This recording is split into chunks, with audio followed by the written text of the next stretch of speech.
Good evening, everyone. Am I audible to you? Good evening, Yes, sir. sir. Yes, Yes, sir. Good evening. चलो, as usual, last class और इसके पहले वाले class से कुछ discussion है before we begin to the next session.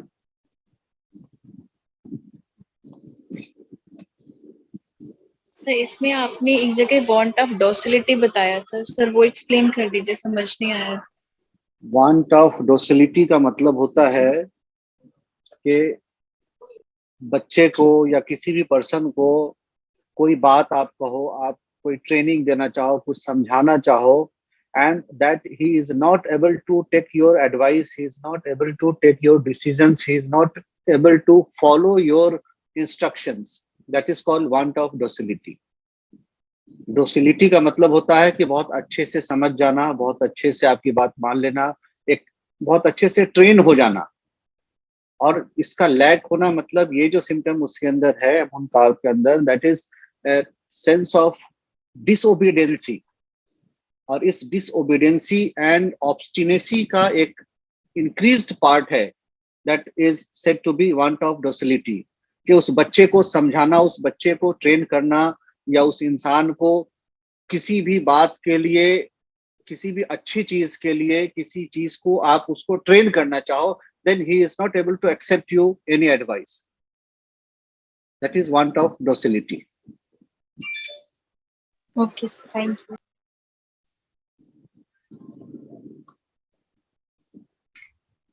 Sir हाँ जी।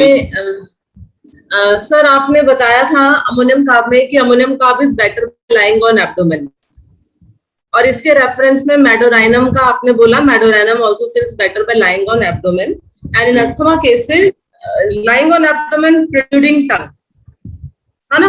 अगर हम अस्थमा केस में ये हमें 3+ ग्रेड में मिल रहा है lying on abdomen, all the symptoms are relieved, patient feels as if कोई ब्रेथलेसनेस है ही नहीं, तब भी क्या हम मेडो उस केस में दे सकते हैं अगर हमारे पास और भी सिम्टम्स मैच कर रहे हो? और भी सिम्टम किस चीज के मैच कर रहे हो? एक सर जो मेरे पास केस है जिसके लिए मैं आपको बता रही हूँ, उसमें एक तो ये था कि patient 70 years old, severe asthmatic, मेरे पास जब आए अस्थमा बहुत ज्यादा था, नहीं feels lying on abdomen immediate relief.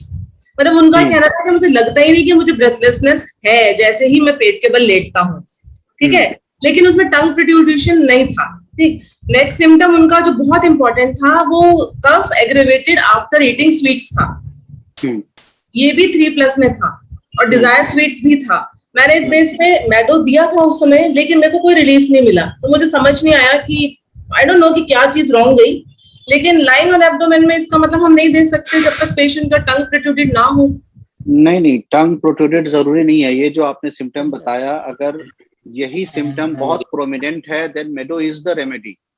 Sir ये 3+ में है। नहीं, 3+ तो आप मेडिसिन की मटेरियल में बात कर रहे हो या पेशेंट में? पेशेंट तो फिर कोई ना कोई ऑब्स्ट्रक्टिव फैक्टर होगा जिसको रूल आउट करना पड़ेगा, या फिर कोई और बेटर मेंटल सिम्टम ऐसा होगा जो उसको रूल आउट कर रहा होगा।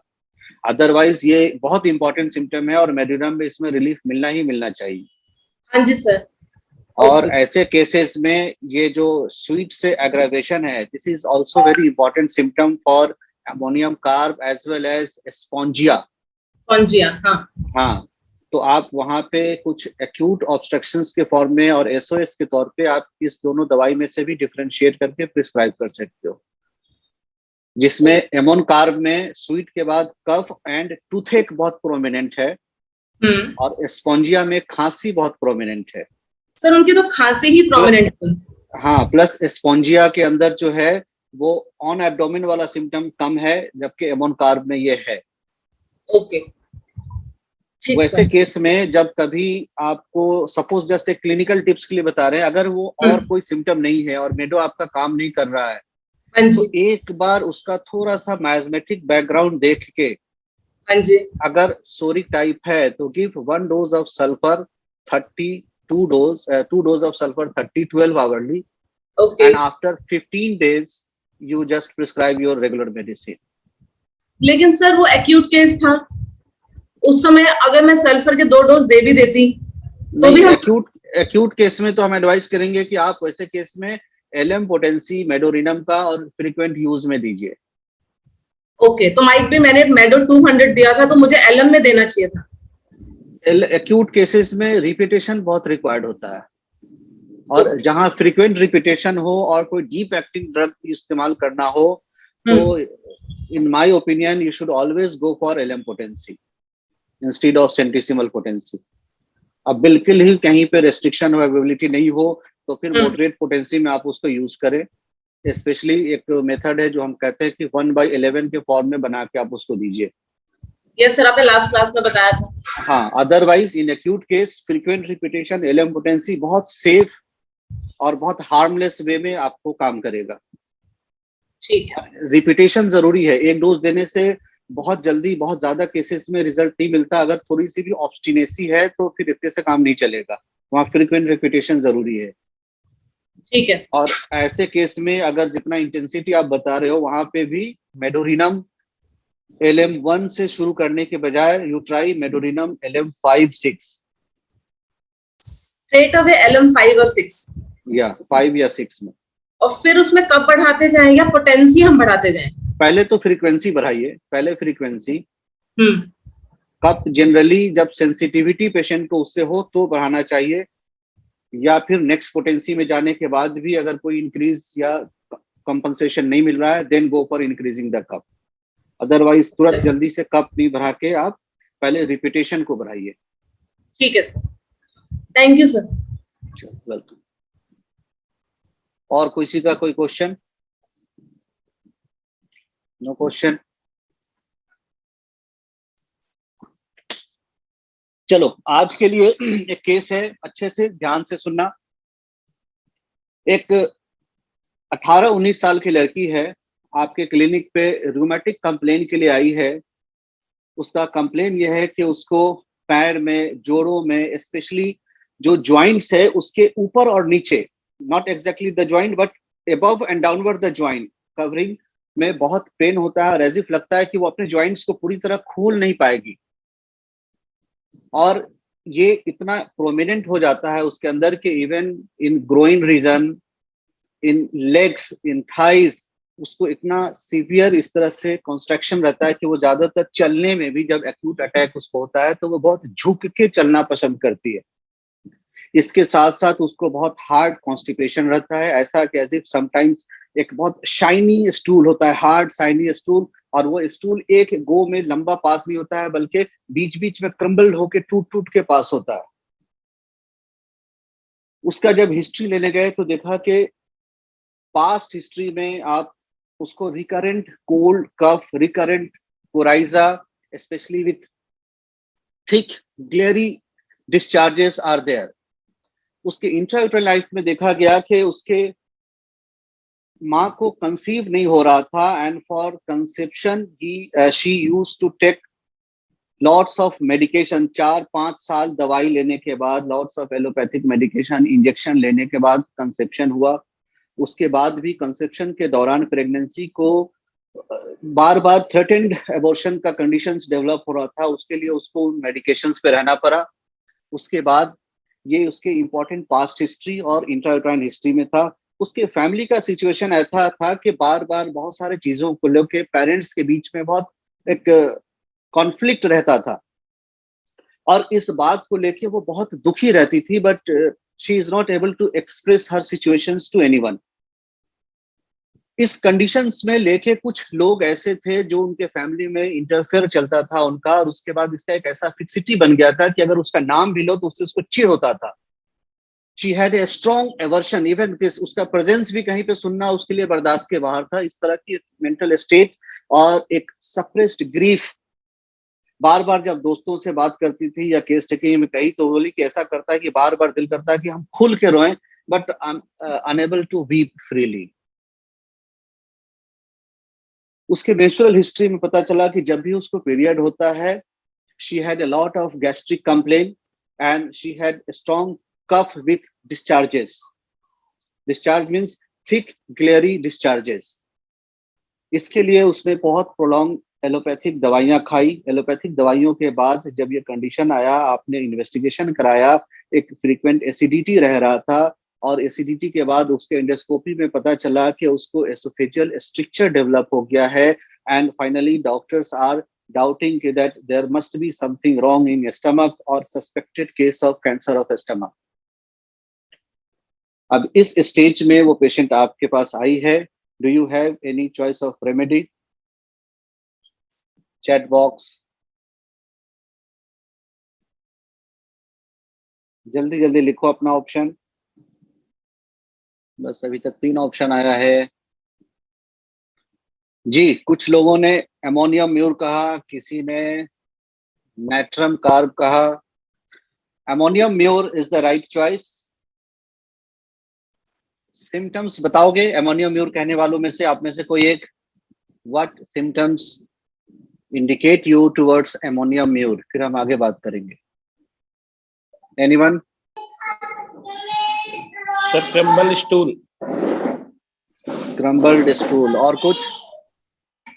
अगर सिर्फ क्रम्बल्ड स्टूल के ऊपर आप ये सिम्टम के ऊपर पेशेंट को डायग्नोज कर रहे हो, then causticum is the more reliable remedy than this ammonium mur. Glairy secretion sir. Glairy secretion. और shortening of the muscles of the leg.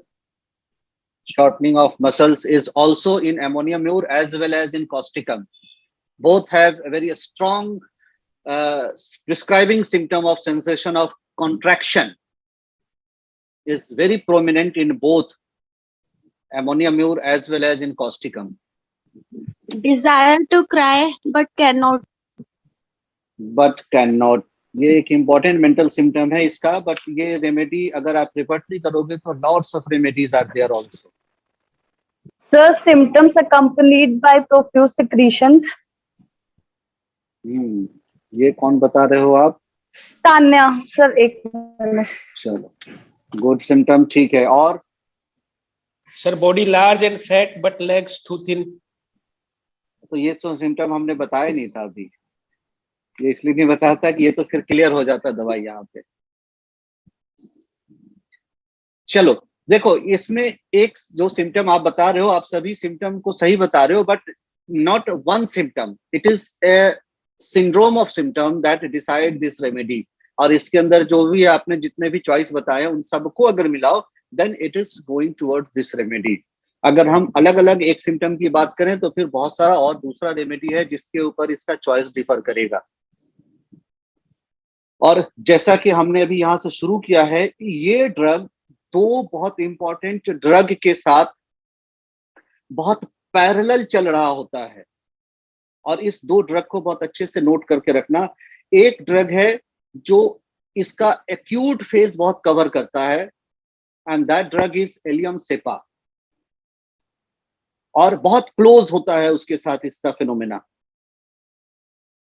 दूसरा ड्रग जो है that is called causticum. Ammonium mur, ammonium carb, इसकी similarity तो है ही है, हम इसको साइड रख के बात कर रहे हैं। सो इन chronicity it has a very strong similarity and parallel way of going with causticum. In acute phases, it has a very strong similarity with Allium cepa.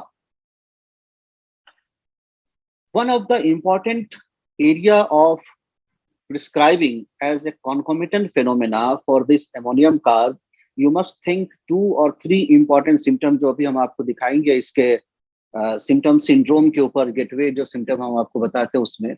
और यहाँ देखोगे कि एक इसका फिजिकल अपीयरेंस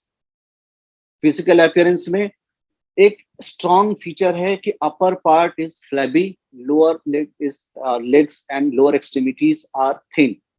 अब इस चीज को एक चीज में बहुत अच्छे से डिफरेंशिएट करना कि अगर ये बहुत एक्सट्रीम लेवल पे है then it is a diagnostic symptom of disease, Cushing syndrome की बात करते हैं। सो समटाइम्स एक तो एस्टेब्लिश्ड लेवल पे आ जाता है, और समटाइम्स ये सिम्टम मिलता है बट उस प्रोमिनेंसी में कसिंग सिंड्रोम का जो एक्सट्रीम फेनोमेना है उस सारे पार्ट के बगैर एक comparatively disproportionation of upper half and lower half you will find, जिसका कि जस्ट अपोजिट हमको मिलता है लाइकोपोडियम के अंदर। इस डिस्प्रोपोर्शन के साथ जो नेक्स्ट इंपॉर्टेंट सिम्टम है, जो ट्रायो है सिम्टम का, that indicates ammonium mure in any sort of symptom or whatever may be the name of symptom, that is sensation of coldness in the back and constrictive feeling from emotional level to physical level, both. This constriction is very important symptom. So one is physical constitution, coldness in the back, constrictive sensation, and this concomitant menstrual symptom. This is very prominent to prescribe. अभी जो एक तानिया ने symptom बताया था, उस symptom के बारे में बताएंगे. दो बहुत इंपॉर्टेंट कॉन्कोमिटेंट कैरेक्टरिस्टिक्स है इस ड्रग का. दैट इज, एक जो तानिया बताई कि विथ एनी कंप्लेन और यू कैन से with most of the complain there is appearance of glary discharge, no matter from where it appears, but if it is associated with any complaint, चाहे वो नाक से हो, चाहे वो कफ से हो, चाहे वो ल्यूकोरिया के फॉर्म में हो, चाहे वो स्टूल के फॉर्म में हो, any place there is association of glary discharge with any complaint. This is one of the concomitant phenomena of this drug. और दूसरा कॉन्कोमिटेंट फिनोमेना जो है इस ड्रग को प्रिस्क्राइब करने के लिए, दैट इज एसोसिएशन ऑफ कफ. फिर वहीं यहाँ पे देखोगे कफ विथ ग्लेरी सेंसेशन. किसी भी कंप्लेन के साथ, अक्सर जो भी रूमेटिज्म हो रहा है, तो कोल्ड लग रहा है, तो लिकोरिया हो रहा है, तो यूरिनरी कंप्लेन हो, तो या रूमेटिक कंप्लेन हो, तो every time when there is state of aggravation there is association of cough with glairy sensation. With this second symptom एक ड्रग को बहुत अच्छे से और डिफरेंशिएट कर लेना, and that drug is drosera. Drosera के अंदर भी कॉन्कोमिटेंट ऑफ कफ बहुत प्रोमिनेंट है, but in drosera there is more of spasmodic dryness, whereas in case of this ammonium mure there is secretions, profuse secretions as well as glary sensation. secretions का मतलब देखोगे आप अक्सर वो एक white of egg का जो कंसिस्टेंसी होता है, दैट कंसिस्टेंसी एक ऐसा स्टार्ची, चिपचिपा,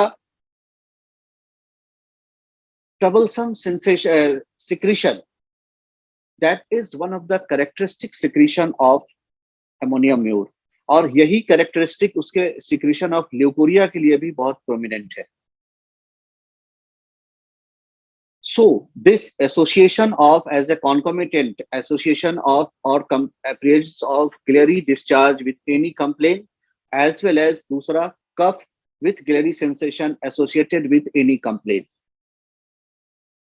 इसके कफ के लिए एक बहुत पिकुलियर सिम्टम है, वो आपको बता रहे हैं, आप अच्छे से नोट कर लेना. One of the very important peculiar symptom of cough of ammonium mure is कि जब भी पेशेंट खांसी करेगा उसका मुंह पूरा स्लाइवेशन से भर जाता है. This is very important symptom for prescribing ammonium mure. जब भी खांसी आएगा, एक दो बाउट खांसी हुआ और उसके बाद लगेगा कि मुंह पूरा स्लाइवेशन से भर गया, मुंह थूक से भर गया. इस सिम्टम के ऊपर आपको दो और सिम्टम से हम डिफरेंशिएट कराना चाहेंगे. एक सिम्टम देख लेना, that is called in case of natrum mur. Natrum mur में भी एक ऐसी फिनोमेना होता है कि जब भी पेशेंट खांसी करता है उसका आंख पानी से भर जाता है. Each time वहां पे देखोगे आप, पेलेंस की नोट में भी लिखा हुआ, either during laughing or during cough, eyes full with tears. This is important symptom in natrum mure. और एक और बहुत इंपॉर्टेंट ड्रग है जहां यही वाटरी फेनोमेना के साथ है, that is your calcarea carb. And in case of calcarea carb, what you feel every time when the patient has cold, cough, coryza, patient has increased tendency of micturition, और you can say polyuria with coryza. ये symptom जिसको देखना हो, आपके पास अगर साइनोप्टिक keynote है तो वहां पे देख लेना. साइनोप्टिक कीनोट कैलकेरिया कार्ड खोलोगे, वहां पे आपको ये सिम्टम मिलेगा, और ये बहुत इंपॉर्टेंट सिम्टम है एक्यूट कंडीशंस में प्रिस्क्राइब करने के लिए. सो ये एक पिकुलियर सिम्टम है कि जब भी खांसी होगा मुंह में सलाइवा भर जाएगा. वहां आंख में आंसू आ जाएगा नेट्रोम्यूर के अंदर, और कैलकेरिया कार में फ्रीक्वेंसी ऑफ यूरिन बढ़ जाता है। खांसी के बगैर एक ऐसे ही जगे हुए में नींद में सिक्रीशन बहुत बढ़ जाता है और सलाइवा बाहर निकलने लगता है, important symptom for mercury group. But otherwise मुंह में बार बार बहुत ज्यादा सलाइवा बढ़ जाता है, इवन बढ़ जाता है कि कई बार ऐसा सुनने को मिला है पेशेंट से, या एक ऑब्जर्वेशन में भी आता है कि इतना ज्यादा हो जाएगा कि पेशेंट अगर बस में ट्रेवल कर रहा है या किसी गाड़ी में ट्रेवल कर रहा है तो मुंह पूरा थूक से भर जाएगा, और कोई बात करोगे तो पेशेंट उस वक्त आपको जवाब नहीं पाएगा, जब तक कि फिर वो रुक के बाहर उसको फिर स्पीट आउट ना करे तब तक वो बोलेगा नहीं, इतना ज्यादा बढ़ जाता है। And that is the remedy mezereum. उस मेजेरियम के अंदर ये वाला सिम्टम बहुत मार्क है। Another area of concomitancy to prescribe this drug is the concomitancy of menstrual symptom of ammonium mure. menstrual symptom में देखो हम सभी वहां पे पढ़ते हैं एलेंस के नोट में जो लिखा हुआ है कि डायरिया और cholera like symptom before the commencement of menses. इस सिम्टम में हमने आपको एमोनकार, बोविस्टा, इन सबको डिफरेंशिएट करके दिखाया था लास्ट क्लास में। यहाँ पे जो कॉन्कोमिटेंसी है इसके लिए हम जो लास्ट क्लास में बताया था एक symptom that is neuralgic pain in the leg. इसके साथ या इसके अलावा एक बहुत इंपॉर्टेंट कॉन्कोमिटेंट फिनोमेना है एमोनियम म्यूर का, and that is called at every menstrual period there is strong and very troublesome gastric disturbance. Gastric disturbance means बहुत heavily flatulent हो जाएगी, बहुत ज्यादा फ्लैटस पास होता है और पेट के अंदर बहुत ज्यादा गैस और गुरगुर डेवलप होता है। This is one of the very important symptom to prescribe ammonium mure also. So at every time or during every menstrual period, there is a strong flatulence, frequent discharge of flatus, and gurgling in abdomen is another important. So you can find that not only this diarrhea, vomiting, rather flatulence and excessive flatulence is another very important symptom to prescribe this ammonium mure. इस specific flatulence के case में एक और drug है जिसको आप यहाँ पे डिफरेंशिएट करोगे, and that is nux vomica. Nux vomica will also have this phenomena during menses, but वहां पे एक और चीज एसोसिएटेड प्लस में होगा फिजिकल लेवल पे भी और मेंटल लेवल पे भी, और वो ये है कि फिजिकल लेवल पे इस फ्लैचुलेंस के साथ इनएफेक्चुअल अर्जिंग होगा, और मेंटल लेवल पे एक स्ट्रॉन्ग हेट्रेड इरिटेशन डेवलप होगा जिसको बोलते हैं टाइप ऑफ बिल्कुल abusive irritability. If this abusive irritability with gastric disturbance during menses, then it is more in favor of nux vomica rather than ammonium mure.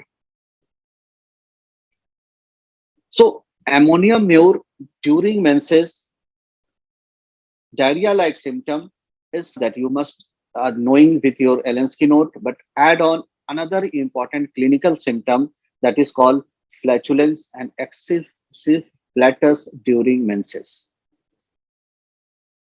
इसके साथ जो इसका कॉन्स्ट्रिक्टिव फेनोमेना है ये बहुत इंपॉर्टेंट है, और ये इस रेमेडी को इसके क्रॉनिक स्टेज में प्रिस्क्राइब करने के लिए बहुत हेल्पफुल है. इस कॉन्स्ट्रिक्टिव फेनोमेना में at every level, at muscles, tendons, fibres, joints, there is a strong sensation of constriction. ये यहाँ पे देखोगे इवन कुछ क्योर्ड केसेस में कई स्टॉलवर्ट्स ने एक सिम्टम्स को क्लेम किया है कि even during period there is strong dysmenorrhoea, and the character of dysmenorrhoea is lower abdomen, strong constrictive pain, और इतना कॉन्स्ट्रिक्टिव पेन है कि पेशेंट उस टाइम पे सीधे होके इरेक्ट पोस्चर में चल नहीं पाती, और patient is compelled to walk with bending. ये बेंडिंग वॉक जो है with this background of symptom of constrictive pain in the lower abdomen is another very important feature for this ammonium mur. And this constrictive phenomena in as a whole in muscular and fibrous area, it place this drug in a very chronic cases of rheumatic complaint. इस complain में इस symptom के साथ Causticum बहुत prominent है, but यहाँ earlier stage, if the stage is of sensation of constriction or slight constrictions develop, at this stage ammonium mure is more important. When it comes to a real constriction, जब deformity establish होने वाला चीज आ जाए, then it goes more in case of causticum. Causticum is having more advanced pathogenesis of this developing this symptomatology. Along with other differentiating symptoms are there. वो symptom मिल रहा है तो ठीक है. Otherwise, in earlier stages, it is more favorable, and afterward, it goes into a favor of causticum for this constrictive sensation and constrictive phenomena. After this drug has very strong and important prescribing as well as in acute and in chronic cases is the disturbance of leukorrhea and a combination of leukorrhea and piles. But leukorrhea और piles का ये combination और menses with bleeding piles का ये combination amon carb में भी है. वहां menses के साथ ज्यादा इसका प्रोमिनेंसी है, एसोसिएशन है. amon mure के अंदर इसमें leukorrhea के साथ ज्यादा प्रोमिनेंसी है. But presence of this glary discharge differentiate more in favor of ammonium mure than ammonium carb. As well as there is a strong soreness developed due to hard stool. और ये soreness का condition वहां पे देखो कि इसी soreness और कंस्ट्रिक्टिव phenomena की वजह से वहां पे जो क्रम्बल्ड स्टूल जो डेवलप होता है, एक shiny hard stool but crumbled, बीच बीच में टूट टूट के स्टूल पास होगा. और इसके साथ there will be association of soreness at the anal region, and with these symptoms there is association of piles, very painful piles, bleeding piles. Sometimes it is mentioned in your materia medica that after suppression of leukorrhea, development of piles, but it is not only suppression, it is association is also there, leukorrhea and piles. But the character of leukorrhea must be like this of glary nature. After this, few important symptoms that covers in acute condition of this remedy. वहां पे आप देखोगे इस remedy में जिस तरह से भी हमने आपको लास्ट एमोनियम कार्ब में बताया था कि नोज का ये वाला हिस्सा बहुत स्ट्रॉन्ग एरिया ऑफ एफिनिटी रखता है एमोनियम कार्ब के अंदर, ये ब्रिज ऑफ द नोज. और वहां पे इस पार्ट के लिए हमने आपको बताया था काली बाइक्रोम, और हेड के लिए हमने बताया था स्टिक्टा. यही फोरहेड का part is another important landmark and area for this ammonium mur. Clarke dictionary को आप एक बार कभी पढ़ के देखना. क्लर्क डिक्शनरी बाकी सारे सिम्टम से पहले एक्यूट कंडीशंस में उसके इस एरिया को बहुत प्रोमिनेंट दे रहा है. डिफरेंशिएटिंग देखोगे कि here you will find in case of ammonium mure glary discharge with the center and congestions and area at forehead, and in case of the sticta you will find suppressions और thin discharge होगा जिसका suppression होने की वजह से फिर severe वहां पे sinusitis like pain develop होगा. Where here is heaviness in forehead and sticky glary discharge in case of ammonium mure. इस एमोनियम म्यूर के अंदर इस डिस्चार्ज के अलावा, इस ग्लेरी डिस्चार्ज के अलावा एक frequent episode of throat complain, cough is associated with this.